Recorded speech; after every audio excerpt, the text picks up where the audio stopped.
Final project video for Computers in Special Education Final Project by Stuart Whitney. Project Overview. The content for this project is part of an 8th grade life science unit focused on the importance of pollinators in the ecosystem. The structure of the module is that days 1 and 2 will be lab days. Day 3, we will introduce the module project WebQuest and Colony Collapse Disorder Cause and Effect Graphic Organizer. The Amazing Honeybee PowerPoint lecture and a scaffolded reading will be on day 4. On day 5, we'll continue group work on the project with scaffolded support for creating action points. And on days 6 and 7, we will have the group presentations developed based on the WebQuest that we'll talk about in just a moment. These are the standards addressed. The Massachusetts Curriculum Standards.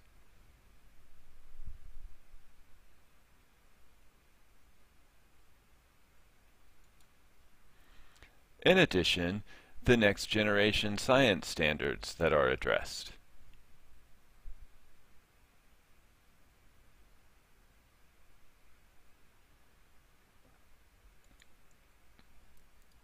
The intended audience for this module is an 8th grade science classroom. The science classroom is expected to be inclusionary in nature, and many UDL principles are built in to make the content accessible to all. In addition, this module can be easily adapted to add additional assistive technologies where necessary. For example, students with mobility issues may need a stationary clip instead of forceps during the labs. Also, worksheet and lab reports might be printed out with extra large print to support students with limited vision. Also, text reading software might be provided for students who have a hard time reading or assimilating text from a computer screen. There are many low-tech manipulatives used in this module. For example, on the 2 lab days, students will get hands-on with dried honeybees and flowers. In the dried honeybee lab, we'll be examining the external adaptations that honeybees have developed that make them excellent pollinators. On day 2, when we have the flower dissection lab, students will examine the adaptations that flowers have that make it possible for them to be pollinated. These manipulatives give students a chance to explore the adaptations that both organisms have developed. These adaptations are an example of coevolution. Students can see and touch these adaptations during their exploration of this topic, thereby enhancing their memory, transfer, and understanding of coevolution. High-tech tools. The computer will be used extensively in this class. Students will be working on computers to complete the cornerstone assignment and summative assessment of learning. In addition, the scaffolded text prepared for students will be read on computers. Closed captioning for lectures will be provided by Dragon Naturally Speaking, which offers the ability to provide live closed captioning during lectures and during PowerPoint presentations. The great thing about this option is that it also allows lecture transcripts to be created for students who may have difficulty taking notes in class for whatever reason.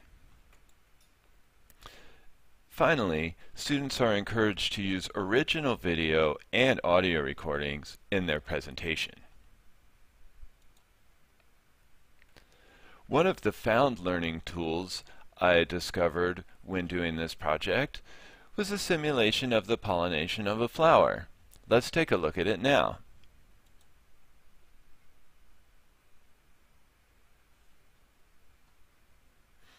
In this demonstration, students can choose self-pollination or cross-pollination to simulate the pollination of a flower. they simply follow the directions on the screen to practice this. For example, we can use our mouse to move some pollen grains from the anther on the left flower to the stigma on the right. The pollen grains stick to the stigma, and then we can click on the style to watch the growth of the pollen tubes from the pollen grains to the ovules. Then we drag the sperm cells onto the ovules to fertilize the seeds. After fertilization, the flower loses its petals. Here we're simulating the loss of the petals. And now we see that a beautiful fruit has grown.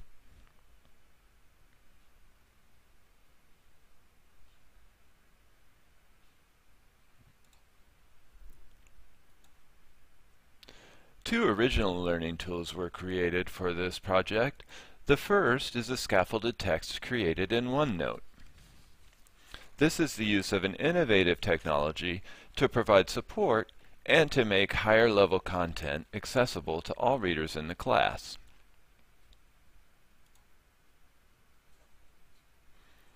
This article is taken from SmithsonianMagazine.com. I thought this article would be a good text for scaffolding for a number of reasons. First, it expands on the idea that humans interact with pollinators in ways that are both helpful and harmful to their lives.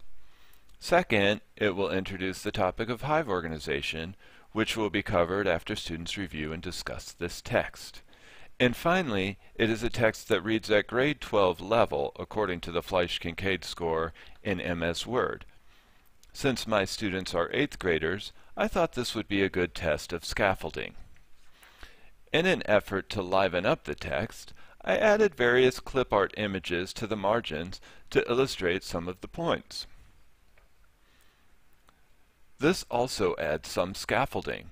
For example, the Egyptian image above the millennia prompt may help some students to find the clues that will help them figure out what millennia might mean. Additional vocabulary scaffolds are designed to help students recognize Latin roots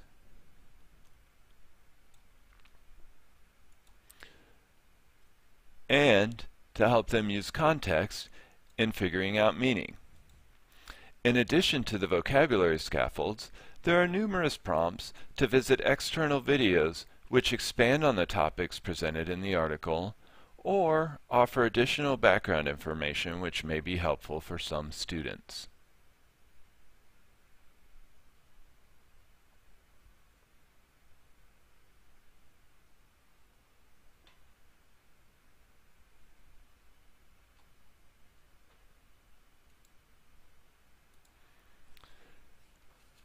Another original learning tool developed for this project is a web quest that I call Be Presidential.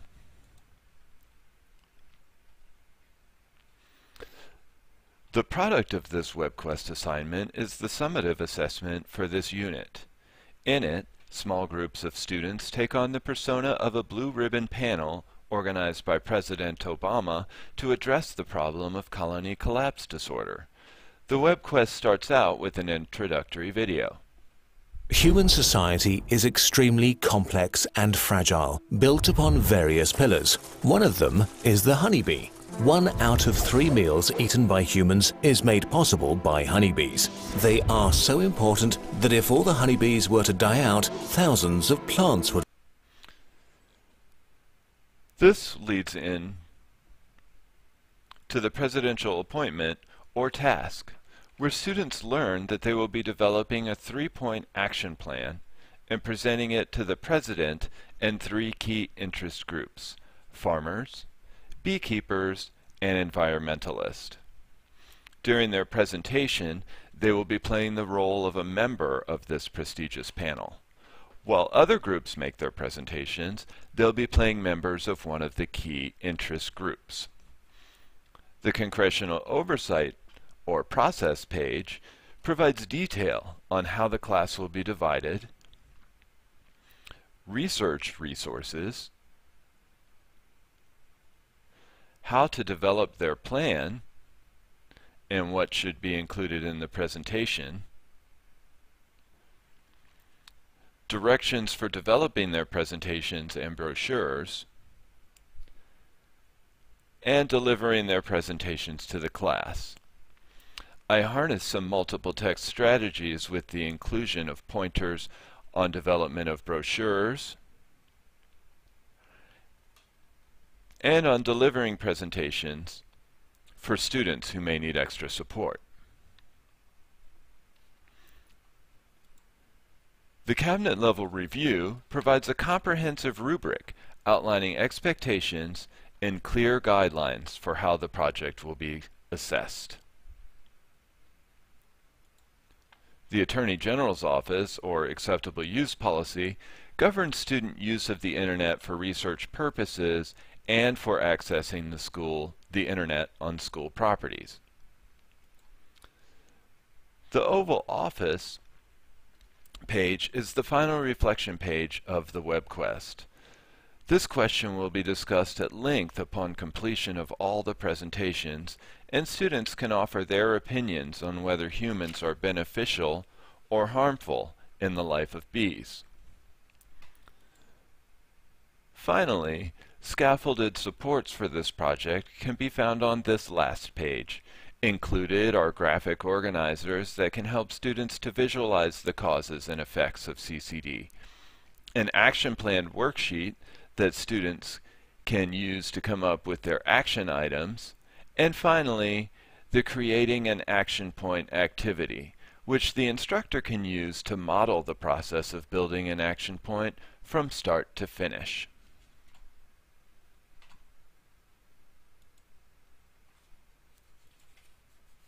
Thank you for taking a look at my project. I look forward to reading your comments.